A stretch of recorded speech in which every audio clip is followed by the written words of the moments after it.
Question, just a general question that I have about your team, your office, Yeah. like that stuff. Like, you are such the face, and I see you out promoting everything, but Yeah.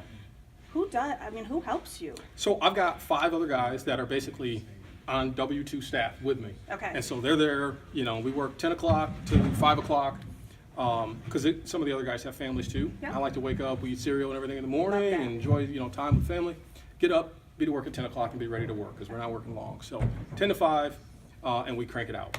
Awesome. Yeah. I love that. And then that doesn't include like the HVAC guy, the Right. electrician, plumber, et cetera.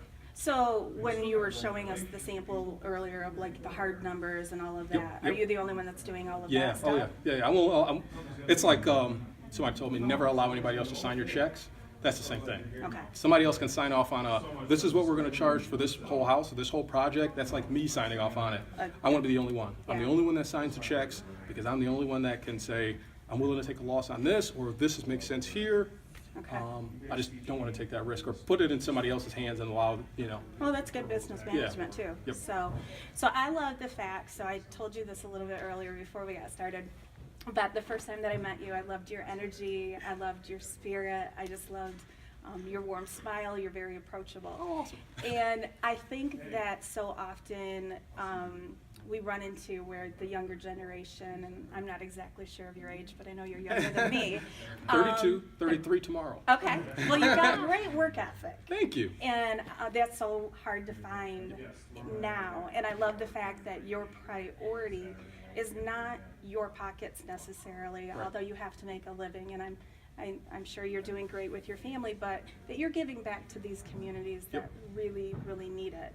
And I so appreciated your comment earlier that when a home is taken down, it's not only just, it's taking care of an immediate eyesore, Yep. but it's taking away so many opportunities for other people to make a living. Yes. And so I would just like you to recap and just talk on that. That's good. Yeah, good question.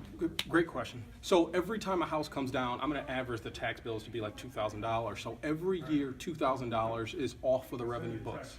That vacant property now sits in the land bank's coffers in perpetuity, and no one ever gets it unless they sell it to a neighbor for $100, $200, and they pay $5 a year on it. Right. What that house there would provide is $2,000 a year in taxes. A lawn person would get a job. The roofer would get a job in 10 years. The real estate agent could resell it in 5 years. The plumber would come by and fix the leaky faucet. Lowe's would come in and do some windows or doors, and Sherwin-Williams, because they want to repaint and redesign. Yeah. Every time you lose a house like that, all of that money is gone. Yeah. Nobody, and the bigger point is there's not going to be a house there in a very long time, because right now the cost to build is so ridiculous. Right. I'm the affordable guy, and I can't make the numbers work on a new build in our core neighborhoods in Kalamazoo.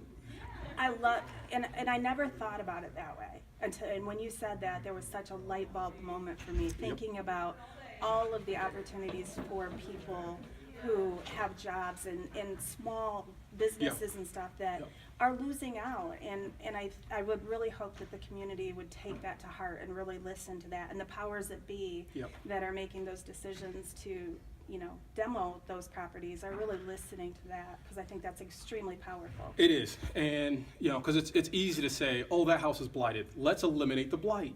And to a lot of folks, blight elimination is just get that house out of there. Right. And it does. It serves an immediate need. Oh, okay. The ugly's gone, but that's instant gratification. And when it comes to real estate and properties, that's not the best solution. Right. The best solution is to go about it slower, rehab it, find someone to rehab them, because long term you're going to get a nice house, and you're going to get someone that pays all those recurring fees and charges and Gives, and ultimately all of it's giving back It to is. the community through revenue and resource and jobs and all of that. So I thought that was incredibly powerful. So I Thank you. appreciated you saying that.